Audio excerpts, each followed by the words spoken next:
We believe that the suspect was responsible for bringing her over to the bridge at about 3 o'clock that morning. We believe is around the time that he probably entered her into the water. Sorry, I mean, hey, that ain't gonna get it for me because I'll never forget this, never. No, you can't. In the small town of Edwards, located in Hinds County, Mississippi, the lives of the local residents have traditionally been quiet and private. Situated about 25 miles west of downtown Jackson, the area is sparsely populated, surrounded by pine forests and the winding Big Black River. The focus of the story centers around a married couple, 36-year-old Ebony Owens and Michael Jamal Owens. Ebony was a hard-working woman, known by her colleagues and relatives for her sociable personality, punctuality, and responsibility at work. Meanwhile, Michael Owens, her husband, was a quiet man living with his wife at their private home in the rural outskirts of Edwards. In the eyes of those around them, they were an ordinary, middle-class couple like any other family in the rural American South. However, behind the closed doors of that peaceful home, underlying fractures in their marital relationship began to form in early 2003, preparing to trigger a chain of events that would shake all of Hinds County. In the early morning hours of March 15, 2023, the extreme tension accumulated from conflicts over suspected infidelity erupted into a murderous rage inside the home in Edwards. Facing the threat of a breakup and personal collapse, Michael Jamal Owens decided to end everything with brutal violence. He reached for a handgun hidden in the house. Approaching Ebony Owens when she was completely defenseless, Michael pointed the barrel straight at his longtime wife and pulled the trigger at close range. A deafening explosion rang out, tearing through the dark night and striking the victim down to the floor. Ebony collapsed, dying on the spot. Immediately after the gunshot ended his wife's life, Michael's coldness and ruthless calculation instantly became apparent. He did not panic to call for help or show any remorse. Instead, the perpetrator quickly set to work on a plan to erase all traces. He grabbed a large blanket from the house, calmly wrapping Ebony's body tightly to prevent blood from spilling onto the floor. Using his strength, he carried his wife's body outside to the yard, neatly loading it into the back seat of a black SUV, which was Ebony's daily means of transportation. If you find this content useful, don't forget to hit like, subscribe to the channel, and leave your thoughts in the comments section. Michael sat in the driver's seat, started the engine, and drove the car away into the dark night. He traveled about 15 miles along empty roads toward the bridge crossing the Big Black River. Stopping the car on the bridge amid the pitch-black darkness, Michael dragged Ebony's body, still wrapped in the blanket, out of the vehicle and dropped it straight into the rushing water below. Not stopping there, to ensure that no DNA or fingerprint evidence could incriminate him, Michael continued to drive the SUV to a secluded stretch on Old Highway 80. There, he used an accelerant to spray evenly throughout the car's interior, igniting and burning the vehicle down to a charred wreck before quietly escaping the scene. On the morning of March 15, 2023, the anomaly began when Ebony Owens completely vanished. Failing to arrive at work on time as usual, and with all calls to her personal phone going unanswered, Ebony's family and colleagues fell into a state of panic. Realizing this was a serious distress signal from someone who had always been a model of consistency, they immediately placed a missing person call to the Hinds County Sheriff's Office. At the same time, around mid-morning, a resident traveling past the secluded stretch of Old Highway 80 in the Edwards area frantically picked up the phone to call 911. Themselves, this person discovered an SUV completely consumed by flames, leaving only a smoking metal frame by the roadside. As soon as they received the report, patrol forces from the Hinds County Sheriff's Office rushed to cordon off the scene of the burned car on Old Highway 80. When firefighters completely extinguished the blaze, what remained was only a pitch-black steel frame, smelling heavily of burnt plastic and metal. Police officers immediately realized this was not an ordinary traffic accident involving fire. There were no skid marks on the road surface, The vehicle was located deep inside a secluded area, and the fire had erupted violently from inside the interior, all pointing to clear signs of intentional arson to destroy evidence. Through a quick check of the VIN remaining on the car frame, authorities confirmed this was the SUV owned by Ebony Owens, who had just been reported missing by her family a few hours earlier. The traceless disappearance of the vehicle's owner, combined with the scene of a deliberately burned car, sounded the highest-level danger alarm. Determining that this was an especially serious criminal case potentially involving human life, detectives from the Hinds County Sheriff's Department Criminal Investigation Division were immediately dispatched, beginning to deploy specialized investigative procedures at the scene. After receiving the missing person report, detectives from the Hinds County Sheriff's Office quickly expanded their search radius. One of the first scenes identified was the old Highway 80 area, where a 2015 Acura registered to Ebony Owens was found in a near-totally burned condition. Although the fire had destroyed most of the vehicle, crime scene technicians still identified the VIN, thereby confirming the car belonged to Ebony Owens. Forensic results showed this was an intentional arson rather than an accidental fire. Alongside examining the car, law enforcement expanded the search along the Big Black River area. After days of coordination between rescue units and the dive team, on March 19, 2023, Ebony Owens' body was discovered at the bottom of the river. According to investigative records, the body was still wrapped in a blanket, matching the evidence detectives had gathered earlier. The body was then transferred to the medical examiner's office to conduct a forensic autopsy. The official conclusion determined the cause of death was a fatal gunshot wound. The autopsy results also became an important basis to confirm this was a murder case rather than a missing person or accidental death case. In addition to the forensic results, detectives collected numerous physical traces from related locations, including the burned vehicle, the removed license plate, and other evidence supporting forensic analysis. When cross-referenced with materials gathered during the investigation, this evidence formed a logical chain of links, helping investigators step-by-step reconstruct the entire course of the crime. When Ebony Owens' disappearance was officially converted into a criminal investigation, the Hinds County Sheriff's Office began reconstructing everything that happened in the period before she vanished. Each location, piece of evidence, and statement was separated for verification before being pieced back together into a complete picture. Detectives first focused on those who had the closest contact with Ebony in the final hours before she lost communication. According to standard investigation procedures for serious cases in the United States, family members are always the first group verified. Therefore, Michael Jamal Owens was invited in to provide information about the couple's activities before Ebony disappeared.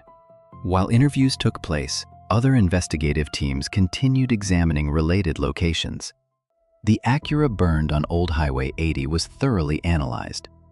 Every remaining part of the vehicle was seized, marked, and sent for analysis. Not long after, the discovery of Ebony's body under the Big Black River prompted detectives to cross-reference autopsy results with evidence gathered from the car and surrounding areas. The investigation continued to reveal more important traces. The Acura's license plate was no longer attached to the car, but found in a wooded area near the scene. For detectives, this was no longer a single isolated scene, but multiple locations directly connected to one another. Each piece of evidence was documented, examined, and cross-referenced to determine the exact sequence of events. Alongside gathering physical evidence, detectives repeatedly cross-checked information provided by Michael Owens with investigation results. As the volume of evidence grew, the entire chain of events gradually became cohesive. Initial hypotheses were successively ruled out when they no longer matched the crime scene examination, forensic conclusions, and seized evidence. By that time, the investigative focus had narrowed down to just one person. Detectives believed they had sufficient grounds to move the case to the next legal stage. When all legal grounds and positioning evidence were fully consolidated, an emergency arrest warrant for Michael Jamal Owens on a charge of homicide was officially approved by a judge. Task forces from the Hinds County Sheriff's Office immediately deployed an encirclement and capture plan. Unlike dramatic chases in movies, the arrest took place extremely quickly and unexpectedly. police closed in and subdued Michael Owens when he appeared in the local area, leaving him no chance to react or escape. At the moment law enforcement officers stepped forward, read his Miranda rights, and slapped handcuffs on his wrists, Michael Owens maintained a chilling silence. He did not panic, resist, or ask any questions about the status of his missing wife. His expression remained nonchalant, quietly complying with police directions as he was led into a patrol car. Immediately after completing fingerprinting and mugshot procedures at the Hinds County Detention Center, the suspect was promptly taken into a specialized interrogation room. Inside the stifling interrogation room of the Hinds County Sheriff's Office, a tense psychological battle unfolded between experienced detectives and Michael Jamal Owens. Initially, Michael maintained a calm demeanor, continually offering evasive statements to deny any involvement. He calmly insisted he had no idea where his wife had gone after she left the house that morning. Using a stepped interrogation tactic, detectives did not rush to make accusations, instead quietly presenting individual pieces of evidence, footage extracted from traffic cameras, cell phone signal movement charts matching the scene's coordinates, and forensic results regarding collected bloodstains. Faced with undeniable truth, Michael's confidence began to crumble. He repeatedly changed his statement, shifting from denial to admitting that a fierce argument had occurred between the couple. When a photo of the blanket wrapping the body at the river bottom was presented, Michael knew he was trapped. He bowed his head, starting to admit to the shooting act, but still stubbornly argued it was just a self-defense accident during a struggle, and that throwing the body and burning the car stemmed only from sheer panic. After completing initial investigative activities, the Hinds County Sheriff's Office coordinated with the Hinds County District Attorney's Office to review all evidence before moving the case to the prosecution phase. Each piece of evidence was independently examined and cross-referenced with autopsy results to ensure the evidentiary chain held legal validity in court. One of the most important pieces of evidence was Ebony Owens' 2015 Acura, discovered in a burned condition in the old Highway 80 area. Even though the vehicle suffered severe damage, forensic experts still identified the VIN, confirming the car belonged to the victim. The burning of the car after Ebony's disappearance became a significant detail in the investigation. Additionally, authorities recovered the Acura's license plate in a wooded area near the scene. Ebony's body was found under the Big Black River, still wrapped in a blanket. The medical examiner's conclusion determined the cause of death was a fatal gunshot wound. When cross-referenced with seized evidence and crime scene examinations, detectives established a strong connection among these pieces of evidence regarding time, location, and the sequence of events. The entire case file was then forwarded to the Hinds County District Attorney's Office for prosecution review. Based on physical evidence, forensic analysis results, and verified investigative materials, the prosecutor concluded there were sufficient legal grounds to charge Michael Jamal Owens with first-degree murder and third-degree arson. From that moment, the case officially entered the court litigation stage. In September 2025, the trial for Michael Jamal Owens officially opened at the Hinds County Circuit Court under intense scrutiny from local public opinion. The atmosphere inside the courtroom was tense as both sides engaged in a fierce legal battle. The defense attorney desperately clung to the defendant's initial statements, arguing that the shooting was merely a sudden, uncontrolled act during a domestic dispute, completely lacking premeditation. In response, the prosecutor stood before the 12-person jury, delivering a sharp argument. Someone shooting in self-defense would call 911 immediately. But the defendant chose to wrap his longtime wife in a blanket, drive her body miles away to throw it in a river, and set fire to the car. That wasn't panic. That was cruelty and calculation to the absolute core. After listening to all arguments, the jury left the deliberation room and returned with a unanimous verdict of guilty. Defendant Michael Jamal Owens is guilty of both charges of first-degree murder and third-degree arson. Standing before the court, the judge pronounced the sentence in a firm and chilling tone. The defendant's act was a ruthless deprivation of life from someone who once loved and trusted him most. The law allows no justification for this brutal act. The court officially sentenced Michael Jamal Owens to life in prison without parole for the charge of first-degree murder, plus an additional prison sentence for property destruction arson. the handcuffs tightened once more, permanently closing off the perpetrator's freedom behind iron bars. The life sentence without parole for Michael Jamal Owens received high agreement from residents in Hinds County, Mississippi. For the small community in Edwards, the case not only disrupted inherent peace, but also left profound grief over a violent family tragedy hidden behind a peaceful facade. Outside the courtroom, Ebony Owens's family received the verdict in tears. Although the perpetrator paying the price under the law brought them some comfort and a sense of justice served, the victim's relatives asserted that no sentence could fill the void and pain of losing a dedicated daughter and sister. Local public opinion and state media praised the decisiveness and effective coordination between the Hinds County Sheriff and forensic units in quickly clarifying the case. The incident also sparked wide discussions on social forums about awareness of domestic violence and the importance of early intervention before latent conflicts erupt into irreversible tragedy. A case closes with a life sentence without parole for the perpetrator. Justice has been served on paper and legally, but has this punishment truly been fair against the boundless pain and loss suffered by the victim's family? In your opinion, is the life sentence given to Michael Jamal Owens completely fair and a sufficient deterrent for such a coldly calculated crime? Are there any details in the case that still make you wonder? The murder case of Ebony Owens is not merely a crime news story in the press, but a chilling reminder of the fragile boundaries in human relationships. Behind the peaceful house in Edwards was not a sudden tragedy sparked by a stranger, but the prolonged collapse of trust, where a person who once shared a bed turned into someone who disposed of the other's life without a shred of mercy. The biggest lesson left behind after the court's gavel is the danger of psychological violence and hidden underlying conflicts. When deceit appears in marriage, it not only gnaws at affection, but also accumulates into toxic undertows. Ego, fear of image exposure, and the desire for control turned a domestic conflict into a brutal act.